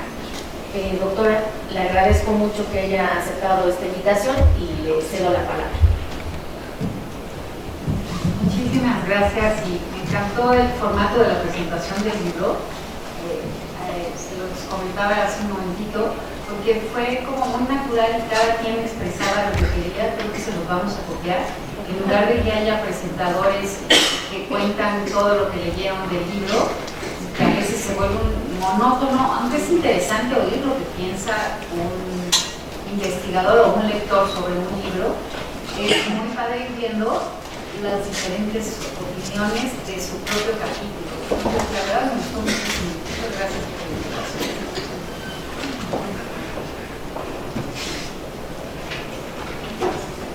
Buenas tardes a todos. El día de hoy les presento un tema que surge de un proyecto papel que ya llevamos varios años haciendo sobre los ingenieros militares en la construcción. Si podríamos apagar las luces, para eso lo que para ver si podemos ver cosas los ingenieros militares en la construcción de un México naciente de 1785 a 1825. Proyecto que continúa después de un anterior, en el que son los primeros pasos de los ingenieros militares, y el que después hicimos en compañía del doctor Iván San Martín, que también tiene que ver sobre los ingenieros militares. En esta ocasión, gracias a la invitación de la doctora Alejandra Contreras y en buena medida a estudiar aquello que se desprende de la lectura de líneas de los expedientes, que es la cotidianidad. Esta cotidianidad del quehacer ingenieril, con especial atención a los trabajos realizados in situ. La tradición historiográfica sobre los ingenieros militares se ha consolidado en más de 4 décadas con diversas líneas de investigación que han reunido trabajos pormenorizados en torno a la consolidación del gremio de cuerpo de ingenieros. Su labor técnica y la aplicación de los conocimientos ingenieriles en la infraestructura civil y de defensa, el desarrollo de conocimiento a través de los tratados y el impacto que tuvieron en la sociedad y política hispana, por destacar algunos tópicos. No obstante, consideramos necesario ampliar estas investigaciones a campos poco abordados en la literatura. Tal es el caso del tema que nos ocupa en esta ocasión: entender al ingeniero no solo como el profesional o el funcionario, sino registrar su cotidianidad y lo que enfrentaba. Por ende, en esta exposición haremos un repaso del análisis de sus obras para profundizar en la forma de relacionarse con sus cercanos, comprender sus necesidades básicas y conocer los problemas del trabajo de campo. Para tal efecto, es necesario recurrir a obras clásicas de Bloch, Braudel y de Gaulle, por mencionar algunos, para estudiar las formas de vida, comportamientos y manifestaciones sociales del pasado. Una bibliografía básica que nos ayudó metodológicamente es la realizada por Pilar Gonzalo, quien dedicó buena parte de su labor a entender lo cotidiano más allá de un mero registro anecdótico, sino también para explicar historias sociales, culturales y las mentalidades de la época. Asimismo, otros autores destacan las festividades, la religiosidad, la circulación de conocimiento, la cultura y el comportamiento. Sin embargo, una línea prioritaria son los espacios arquitectónicos, en especial aquellos que fueron diseñados y ejecutados por ingenieros militares, pues en estos documentos es posible reconocer cómo el ingeniero pensaba en soluciones prácticas para el bien público. En este recorrido queremos comenzar con las implicaciones del trabajo in situ de los ingenieros militares. Como sabemos, los ingenieros realizaban intensas exploraciones territoriales producto de una extensa labor de campo. El ingeniero de la obra que podemos apreciar es Manuel Agustín Mascaró, quien pasó a efectuar el reconocimiento al pueblo de Casquillo a petición del subdelegado y del intendente. Esto es muy importante, ya que el ingeniero, además de llegar al sitio y realizar un plano de la obra, primero se entrevistaba con las autoridades locales, escuchaba las demandas de la población, hacía un reconocimiento para diagnosticar la mejor posibilidad constructiva, analizaba los insumos y estudiaba de dónde los iba a obtener. En este ejercicio sistemático, los ingenieros se enfocaron en lo geográfico y además en entender la cuestión social. Para el levantamiento del puente del río que atravesaba el Real de Minas de Zimapán, Agustín Mascaró se encontró con otro puente que decía ser de la época prehispánica, por el tipo de basamento y conservación de la roca, pero no podía ser utilizado como base debido al grado de deterioro. Mascaró consultó a los más ancianos y le dijeron que incluso los mismos abuelos de estos les decían que ya estaba, que por eso le denominaban el Paso de Moctezuma. Ello nos da cuenta de la necesidad de proximidad con los locales para conocer aspectos tan específicos. A tal efecto, consideramos que los métodos de Mascaró reúnen 3 tipos de evidencia. La primera, física, mediante el conocimiento del lugar; la segunda, histórica, a partir de la observación de infraestructura de posible origen prehispánico; y la tercera, cultural y social, mediante la recopilación de información de la población local y de la toponimia. Todos los ingenieros militares utilizaron esta misma metodología. Pocas veces pensamos en los ingenieros capaces de relacionarse empáticamente con la población y no solamente como aquellos técnicos que tenían problemas de infraestructura. En otras exploraciones del mismo ingeniero Mascaró, durante la construcción del camino a Toluca, los expedientes dan cuenta del trabajo de campo. Para los primeros levantamientos tuvo que recorrer las cañadas y los montes con población local, con las cuales pudo determinar los pasos que eran prácticamente imposibles, poderlos sortear, indicar que hubo casos que las caminatas fueron inútiles, ya que se topaban con barrancas en donde era imposible construir un puente. Las exploraciones hablan de elementos del paisaje como la vegetación, la belleza del Nevado de Toluca y los campos, ranchos y haciendas que componen a la región. Una de las claves de este proyecto fueron los pleitos por terrenos tras el paso de la calzada. Incluso algunas personas la dañaron por transgredir sus propiedades, hechos con los que tuvieron que lidiar y atender mediante juicios. El otro rasgo interesante, de forma en que los ingenieros también actuaron como abogados. Uno de los principales problemas para la construcción de las obras de los ingenieros fue la falta de presupuesto. Este camino a Toluca destaca por varios resolutivos al respecto. En principio, el mismo ingeniero y el corregidor visitaron haciendas y ranchos para que los dueños pudieran aportar lo que consideraban necesario. Un expediente que resalta es el pedimento de Mascaró al virrey para que a un preso, esposo de una española, se le concediera la reducción o eliminación de su condena a fin de que pudiera pagar con trabajo. Mascaró otorga una serie de pregones en favor del preso y se responsabiliza del mismo.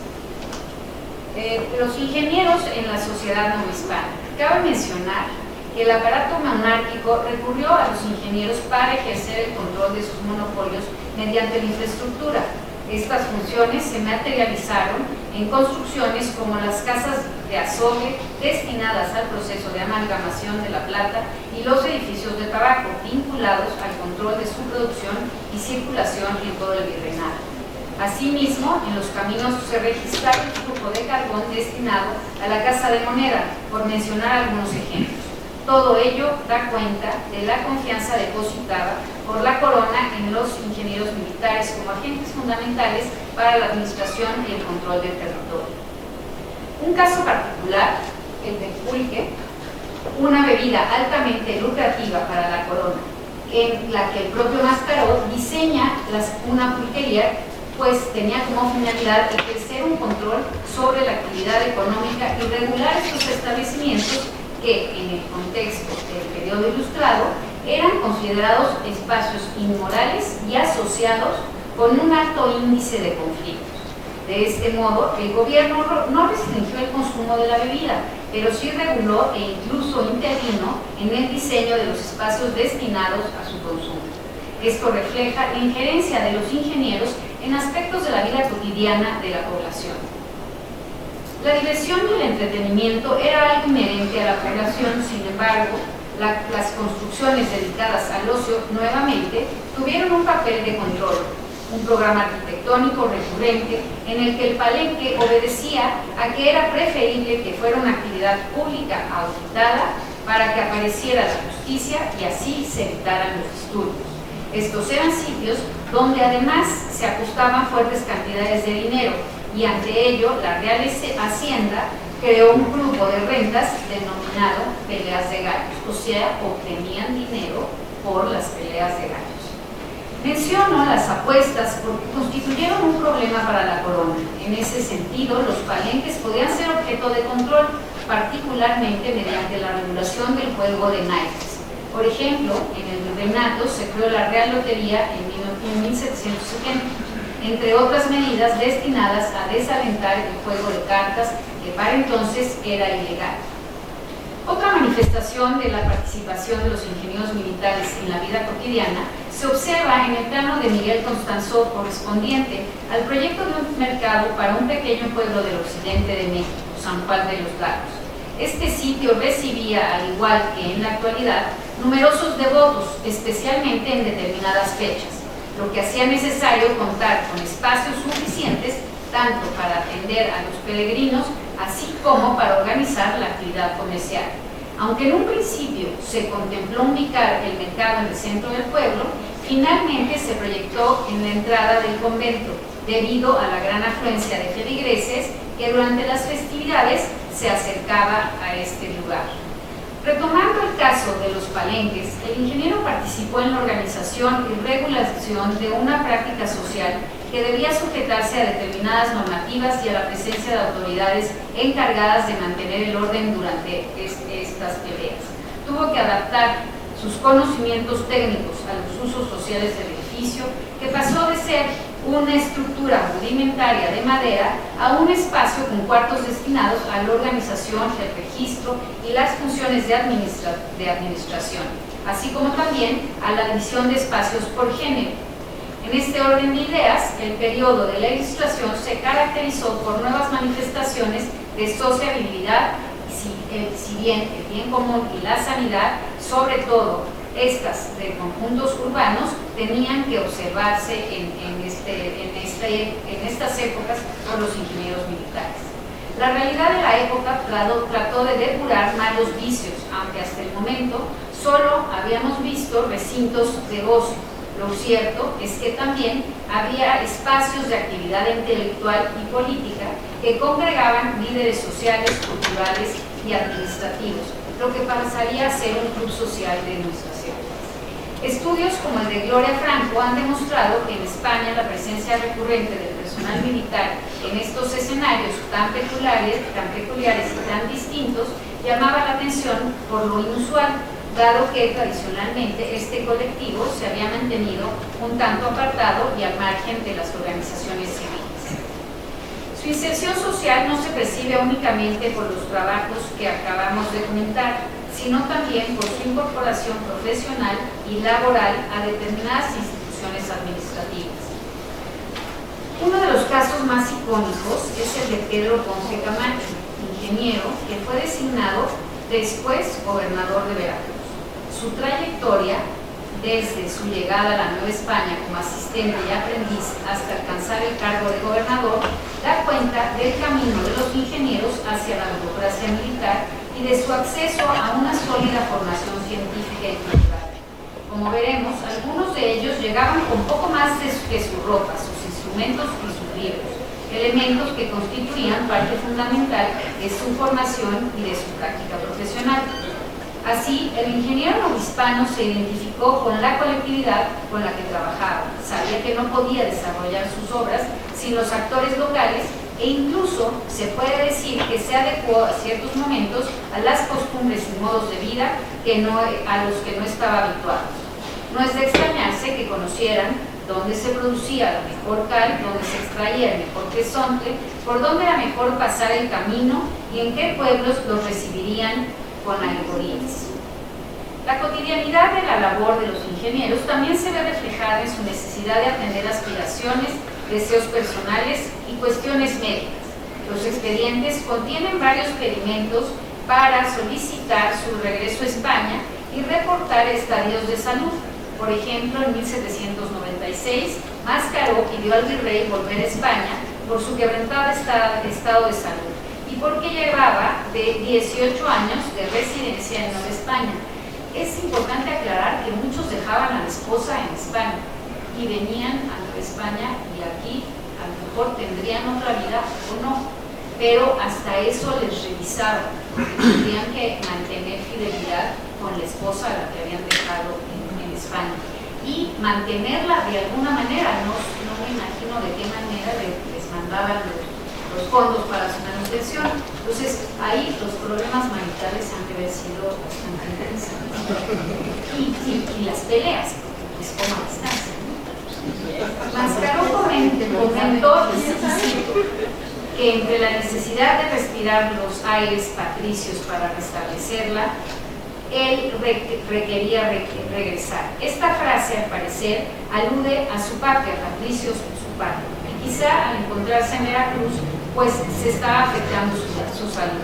Sin embargo, el pedimento le fue denegado, ya que en la península y en América hay una escasez de ingenieros, por lo que sería difícil conseguirle un relevo. Incluso el documento precisa que hasta que se verifiquen los tiempos de paz es que se podría trasladar, lo que explica las obras ya entradas la primera década del siglo XIX. Es decir, en España no se habían enterado de que ya estaban en Nueva España en el momento de la independencia y seguían pidiéndole a Mascaró que trabajara en obras de ingeniería sin los recursos, porque pues además estaban en guerra. Entonces él no sabía de qué lado estar, liberales, conservadores, todavía no existían, estaban en plena guerra, pero lo peor es decir, me quiero regresar a España, estamos en guerra, nadie está ayudando para saber cuál va a ser el destino. No se han encontrado sus restos, no se sabe si murió en España o si murió por acá, y seguiremos investigando a ver cuál fue su destino. Lo que sí es que seguía trabajando, eso sí hemos encontrado ya obras en la primera década del siglo XIX. Otros informes similares constatan los casos, por ejemplo, el visitador general, don José de Gálvez, en 1782, manifiesta que Ramón Pañón se encontraba deteriorado de salud debido al fatal clima de Veracruz. Así le concedió licencia para pasar a la capital con el objeto de recuperarse. Aclara que el tiempo de curación de la enfermedad iba a ser muy largo, por lo que solicita al director de ingenieros, Manuel de Santisteban, que le enviara otro ingeniero al mismo sitio. De igual modo, el alférez del Cuerpo de Ingenieros en la Plaza Veracruzana estaba gravemente enfermo. Gálvez aprobó una gratificación económica para la asistencia y circunstancias que conllevara la enfermedad. Un lustro antes de su padecimiento, del padecimiento de Pañón, él había trabajado en la fortificación de San Diego en Acapulco, y el plano resultante es el que tenemos en la lámina. Al mismo tiempo, los ingenieros consultores se dirigían al virrey para reportar no solamente las complicaciones de salud de los ingenieros, sino con el fin de conseguir mejores resultados en las obras. En este sentido, en esta obra del muelle en Veracruz, Francisco Campo Ortiz precisa que debía de buscar a alguien que ayudara a Carlos Luján con habilidad e inteligencia, y sugiere que sea Pedro Ponce, dirigiendo ya el camino de Ponce hacia la gubernatura, es decir, que además hacían grilla política, ya que el ingeniero Luján no podía atender la demanda de la obra. En palabras de Campo, está inútil por mucho de achaques y separado de esta, por lo que sugerimos no es a propósito, y de él se originará algunas cavilosidades que no sirven sino de atrasar las obras y que no vayan con la perfección que necesitan. En pocas palabras, era mejor que no se presentara a trabajar. Este proyecto nos permite conocer las complicaciones ambientales que padecían los ingenieros en las obras, aunque lo veremos más adelante con el caso del puerto de San Blas en la construcción del muelle. Carlos Luján expresa que las mareas, los vientos y la intensa lluvia ayudaban poco a continuar con la edificación. Hasta el momento se habían contabilizado 135 cantos en alta mar con una longitud de 46 varas y 530 varas cúbicas de mampostería. Ello explica por qué solo los puertos más importantes gozaban de un muelle. La dificultad de su construcción era tremenda. Asimismo, señaló que de extenderse el mal temporal se podría poner en riesgo la estructura habilitada. De igual modo, con los documentos de Ramón Pañón es posible explicar algunos otros asuntos de la vida privada de los ingenieros. El expediente que se observa es su contratación y licencia de viaje para América, firmado en el puerto de Cádiz en 1776. Contiene los permisos para que un criado viaje con él, y al respecto autores han analizado los inventarios de bienes materiales que destacan las pinturas, los libros, la ropa, los instrumentos, el mobiliario, si traía alhajas o joyas, y se sabe que los ingenieros no pertenecían a una clase noble.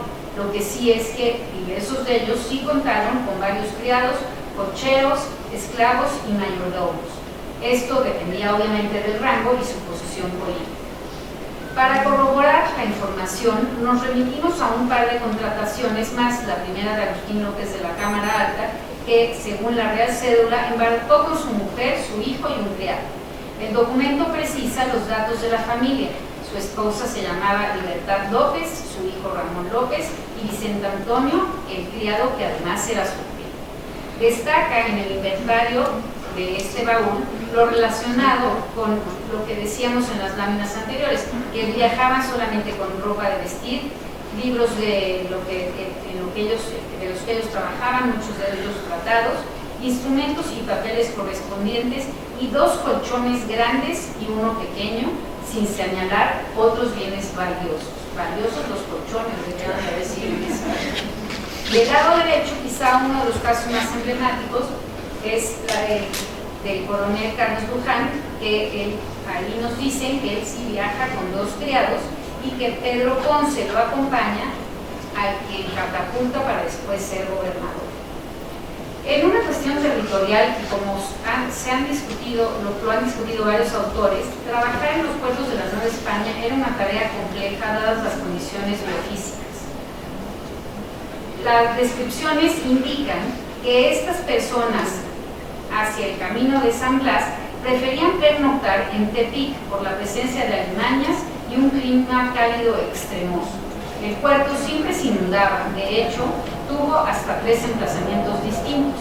La bibliografía ha retomado incluso la discusión si la ingeniería militar novohispana era un producto único y no meramente un modelo europeo, dadas estas adaptaciones a entornos locales. A la par de lo mencionado, el puerto de San Blas estaba mal conectado. Los caminos llegaban a ser hasta cierto punto intransitables, algunos eran solamente pequeñas veredas. La humedad de los puertos complicaba el almacenamiento y el uso de la pólvora, por lo que tenían que administrar sus traslados. En épocas de lluvia sucedía algo parecido a lo que se percibe en la imagen. La movilidad por el río Santiago se veía afectada por la creciente del meandro y la fuerza corriente. La adaptación a circunstancias locales se aprecia en la fortificación de San Blas, que no contaba de una estructura monumental cerrada, sino era un simple edificio en en que se privilegiaban los establecimientos de un fondeadero con la meta de carenar paquebotes.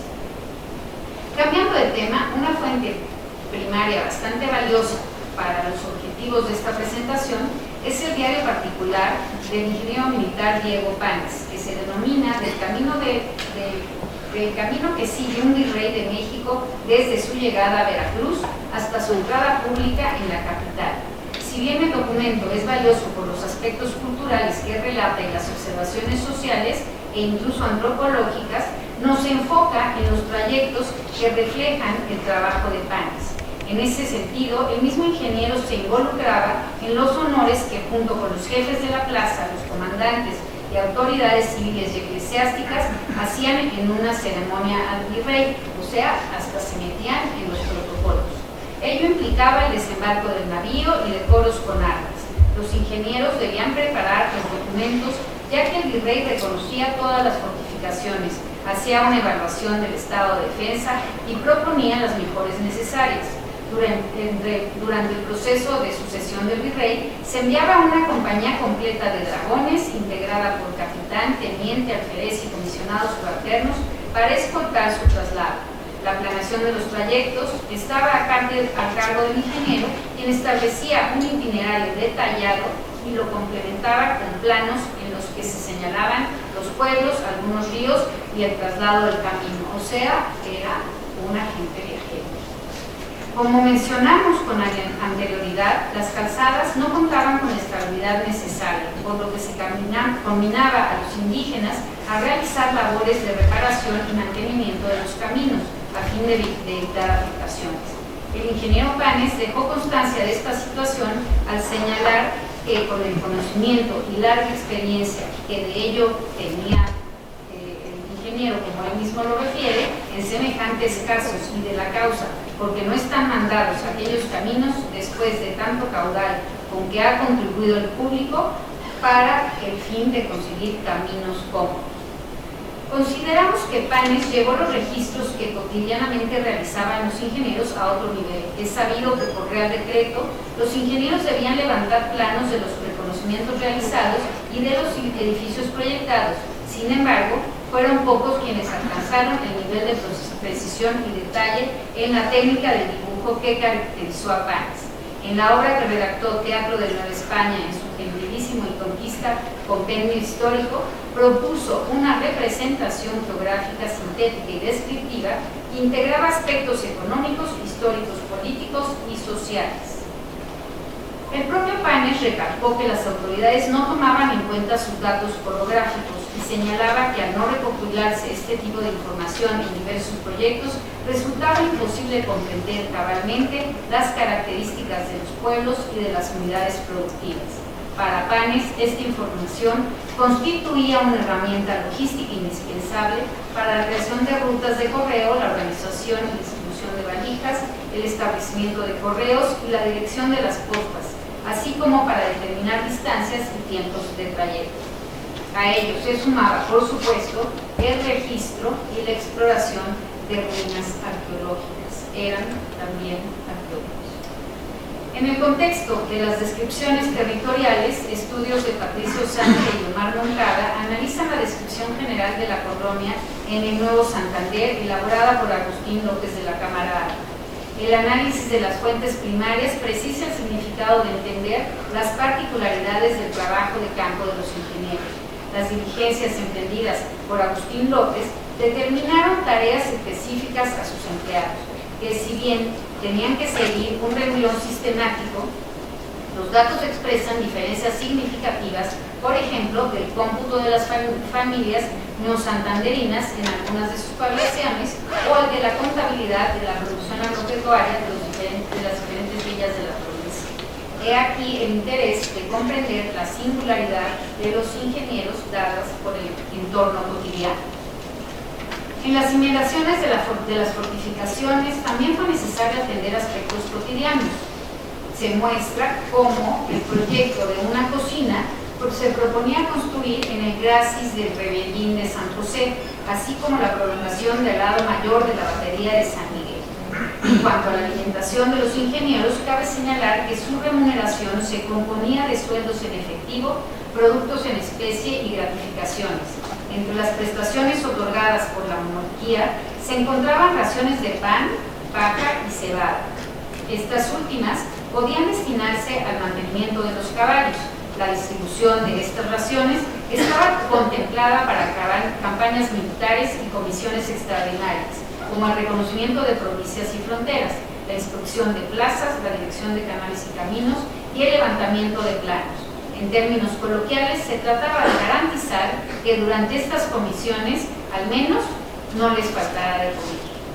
Cabe mencionar que la tortilla era el alimento preferido entre la población indígena. Sin embargo, su acceso y distribución estaba sujeta a diversos gastos que el gobierno debía regular, entre ellos las alcabalas, la maquila, el flete, las cuartillas, el alumbrado y la ganancia de los panaderos. Por ello, el suministro de estos alimentos no estaba al alcance de todos. Por otro lado, el ingeniero militar Pedro Ponce se dio a la tarea de diseñar un fogarín. El fogarín tenía como destino calentar y poner a punto la rea y alquitrán que usaban los buques del rey. En un detalle parecido en San Blas, los ingenieros se involucraron en la confección de navíos, pues fue un puerto que sirvió también como enclave de exploraciones.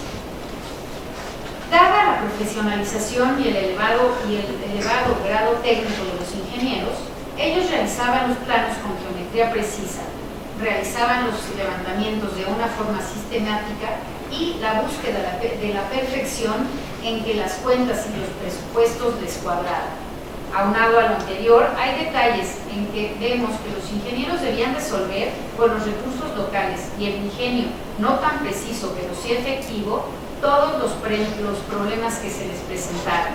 Un ejemplo se encuentra nuevamente en el camino de México a Toluca, donde Diego García Conde señala que una pendiente era tan abrupta, por lo tanto los carros corrían de riesgo de caer a una barranca de una curva, que tenían que resolver y agotar el presupuesto que tenían para todo el camino para convocar a que se plantaran varias nopaleras a manera de anuncio de que existía una barranca y así poder delimitar también a manera de un muro provisional.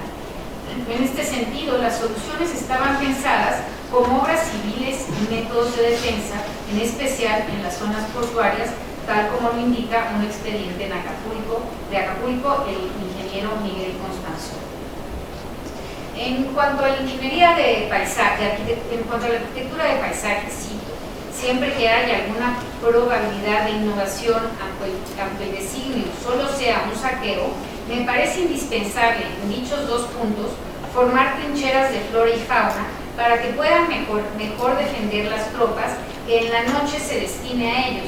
Resultarán no ser vistos buques del castillo y aun cuando los vean, poderlos defender en el puerto del Marqués, lo que esto incluía la arquitectura del paisaje, el que no nos pudieran ver. La población y los ingenieros no estuvieron exentos de desastres, pero creo que hay aquí un desorden de las transparencias, entonces mejor Estamos hablando también que ellos intervenían en este diseño de la arquitectura de paisaje. Y aquí en el castillo de Chapultepec vemos cómo había este claro ejemplo de cómo intervenían en el paisaje hasta hacer el proyecto para un jardín botánico. ¿La que sigue? En este sentido, también hacían el diseño no solo de las habitaciones del Palacio Real, sino que también hacían el diseño del jardín, cosa que les ocasiona a uno de los virreyes, a Bernardo de Gálvez, el que lo destituyan por el miedo que tiene el rey en ese momento de Bernardo de Gálvez, porque si se fijan en lo que está escrito, dice yo solo, Bernardo de Gálvez. O sea, él tenía tanto poder, se sentía tanto, que en las jardineras, con la vegetación, había recortado el lema que él usaba y próximamente lo destituye. Sigue, a ver si ya nos acercamos. La población y los ingenieros no estuvieron exentos de desastres naturales. Por ello es que me permito leer el siguiente fragmento. El castillo de San Diego de Acapulco quedó gravemente afectado tras un terremoto en 1776. En 1777 fueron aprobadas las obras de reforma basadas en el proyecto de Miguel Constanzó, que entre otras cosas, corregía el pentágono anteriormente existente y regularizaba sus lados. Fueron estos encomendados al ingeniero Ramón Pañol, del proyecto que introduce algunas alteraciones y también se intenta denominar a la fortaleza como San Carlos por el rey de ese momento, nombre que no prospera. De los expedientes analizados vemos que el ingeniero militar escribía tanto como caminaba para explorar. Los dibujos y relaciones representan invaluables fuentes de información para entender la compleja realidad novohispana. La mayoría de ellos, si bien gozaba de un escribano o funcionario, prefería redactar los diarios de campo. Él mismo hacía sus propios diarios de campo. El ingeniero no entendía el sistema de fortificación sin un contexto territorial, tal como Alicia Cámara sostiene, y dice que hasta el preciso dibujo de un experto ingeniero realizado según las más estrictas reglas de representación del espacio, las ciudades, fortificaciones y mapas de los territorios, llegaron a los consejeros del rey. Hay algunos de ellos convirtiéndose en piezas de colección. Recordarán que Felipe II tenía la colección de la cartografía, y quienes hayan estado en Italia, la primera sala antes de entrar a la Capilla Sixtina es una colección cartográfica justamente realizada por los ingenieros militares. Este plano, elaborado por Juan José de León, quien se desempeñaba como ingeniero mayor de brigada, nos ilustra cómo la sanidad, el bien común y los servicios públicos eran importantes para las construcciones y que se tenía que recurrir a la mano de obra local y utilizar materiales disponibles de la región. No importaba que los tratados hablaran de otros materiales. Buena parte de estos elementos fueron utilizados en la obra de los ingenieros en Nueva España, y hasta Cuba se transporta la piedra caliza campechana que se utiliza por las bondades que incluye, por lo que estas obras tenían otra cantería respecto a las del centro de México. Tal como se identificó con la obra de Diego Páñez, las fortificaciones y zonas portuarias requerían edificios para llevar a cabo labores cotidianas. La aduana nos permite ver otra faceta de los ingenieros. No solamente construían fortificaciones, también diseñaban espacios donde ocurría el comercio, la movilidad de personas e ideas. Había que pensar por dónde entraban las mercancías, dónde se revisaban, en dónde quedaban almacenadas, cómo circulaban las leguas y los carros, dónde trabajaban los funcionarios y en dónde se podía vigilar desde dónde se podía vigilar todo el movimiento, y por supuesto en qué lugar se establecía el cobro de los impuestos. Por eso la arquitectura de la aduana también era una forma de control fiscal. El ingeniero organizaba físicamente el espacio para que la corona pudiera registrar, proteger y fiscalizar las mercancías. Como hemos podido constatar, buena parte de los proyectos de infraestructura se financiaban a través del apoyo de la población local y del aporte de acaudalados. En diversas ocasiones, los expedientes relatan la urgencia de los ingenieros para pagar los gastos de sus allegados y operarios. Las quejas de los ingenieros no se referían solamente a los atrasos de los sueldos y el tener que pagar desplazamientos, alojamientos, provisiones o instrumentos. Por ejemplo, Manuel Santiesteban se queja de no tener un caballo para llegar a la obra de San Carlos de Perote, que le quedaba bastante retirada de la población en la que él vivía. Si hacemos la cuenta ahorita, han de ser como unos 7 kilómetros que tendría que recorrer diario de la población hacia la obra. En un caso que documentó Martín Galán, el ingeniero Pedro Martín Cermeño señala que sus diferentes empleos no le permitieron ahorrar, por lo tanto sus bienes provenían de su padre, que fue ingeniero general.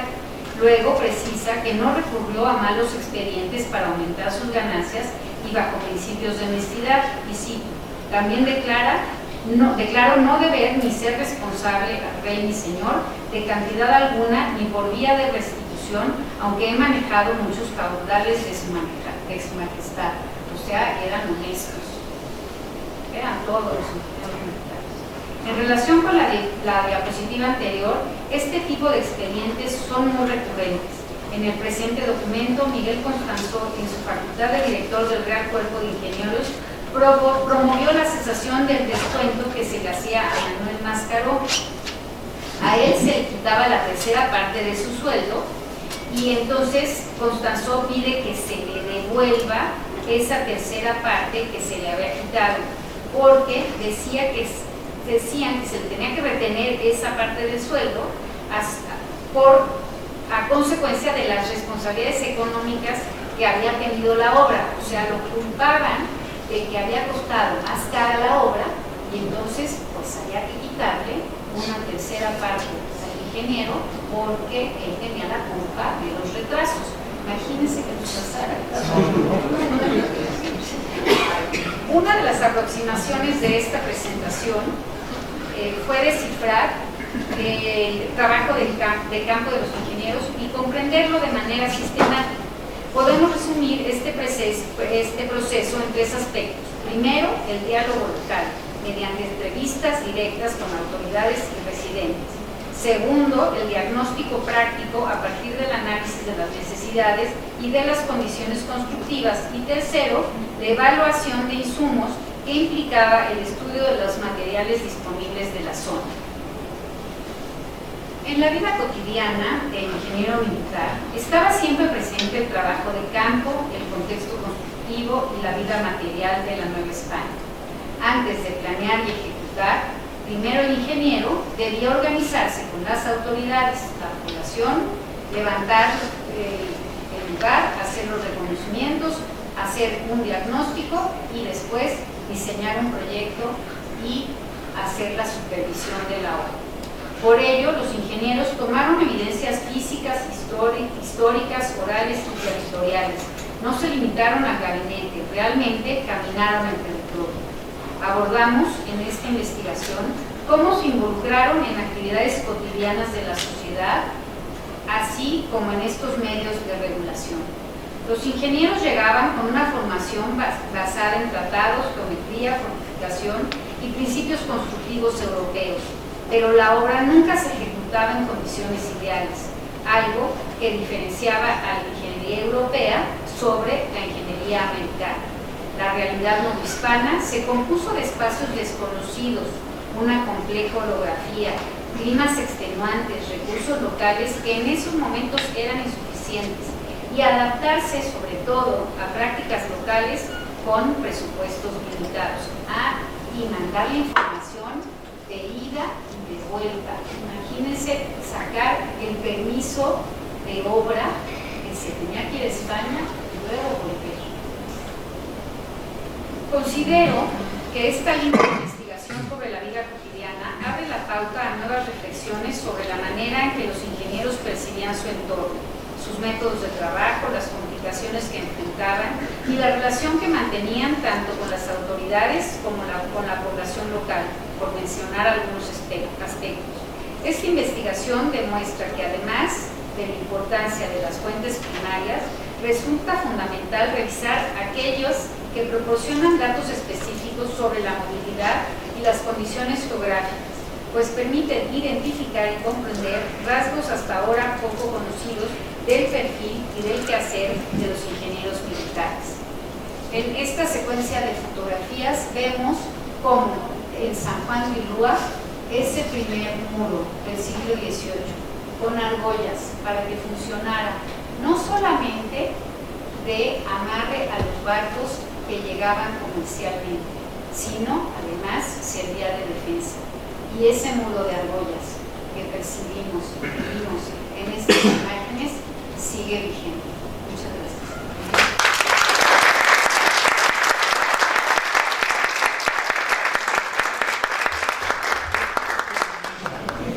Muchísimas gracias, doctora. Fue extraordinario aprender este tema sobre ingenieros y cómo se vivía en Nueva España.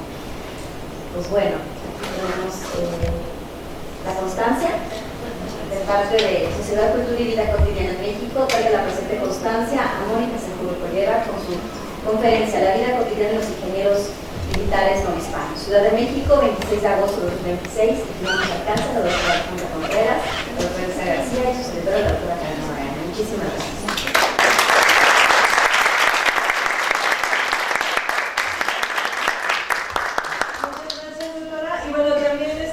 Agradecer a los participantes en estas presentaciones del libro, también la constancia para el doctor Iván San Martín Córdoba, que nos apoyó con el prólogo, también agradecer la participación de gracias a la doctora María José en contra de Quilanta por el capítulo 1, gracias.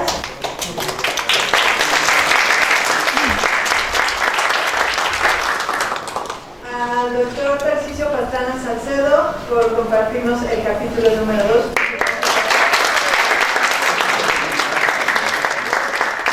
También el seminario otorga la constancia al doctor Guillermo Boyes Morales por compartirnos su capítulo número 3.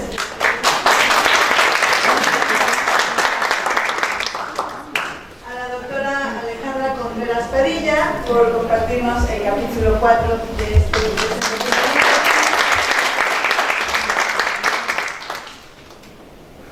A la doctora Elisa Branco Cuaglia por la presentación también de su capítulo de libro.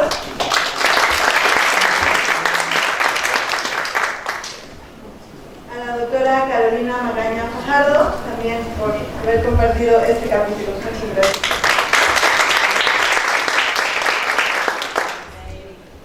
Y la constancia también por su participación a la doctora Elisa García Casillas por el último capítulo.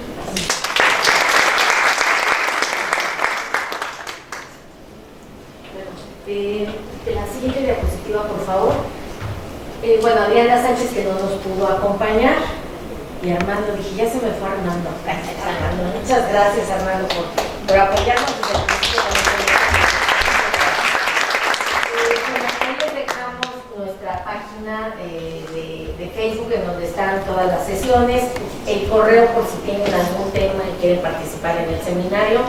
Ahorita tenemos agenda hasta enero, ¿verdad? Estamos afortunadamente, bueno, tenemos ahí el correo, nuestra página de YouTube, y la próxima sesión, como es tradicional, el último miércoles del mes, ahora con el tema de sismos y vida cotidiana.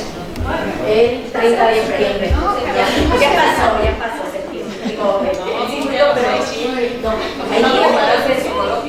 ¿cómo se vive la vida cotidiana? Entonces ya tenemos ahí los especialistas. Bueno, les agradezco en nombre de Carolina, en nombre de Elisa, el apoyo a nuestras autoridades para poder concretar este proyecto, y bueno, a ustedes por su asistencia, por estar hoy aquí con nosotros, a nuestros autores, que sin ellos pues esto no hubiera tenido buen puerto. Muchas gracias y que pasen todos muy buenas noches. Gracias.